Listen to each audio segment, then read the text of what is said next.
2 Chronicles 4. Moreover, he made an altar of brass, 20 cubits the length thereof, and 20 cubits the breadth thereof, and 10 cubits the height thereof. Also he made a molten sea of 10 cubits from brim to brim round in compass, and 5 cubits the height thereof, and a line of 30 cubits did compass it round about. And under it was the similitude of oxen, which did compass it round about, 10 in a cubit, compassing the sea round about.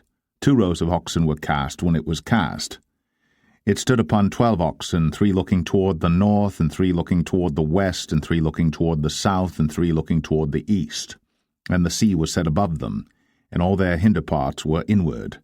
And the thickness of it was an handbreadth, and the brim of it like the work of the brim of a cup, with flowers of lilies, and it received and held 3,000 baths.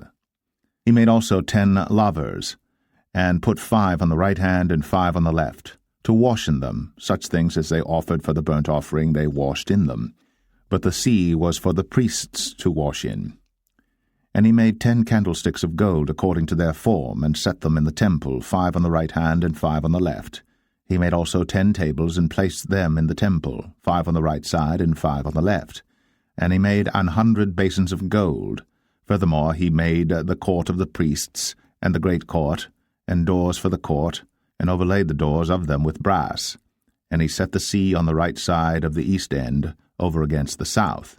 And Huram made the pots and the shovels and the basins, and Huram finished the work that he was to make for King Solomon for the house of God, to wit, the 2 pillars, and the pommels, and the chapiters which were on the top of the 2 pillars, and the 2 reeds to cover the 2 pommels of the chapiters which were on the top of the pillars, and 400 pomegranates on the 2 reeds, 2 rows of pomegranates on each wreath, to cover the 2 pommels of the chapiters which were upon the pillars.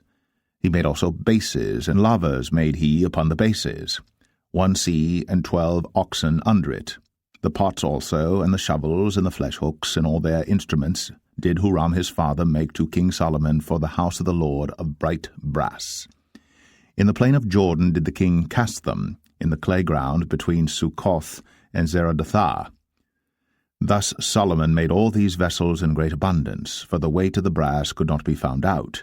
And Solomon made all the vessels that were for the house of God, the golden altar also, and the tables whereon the showbread was set.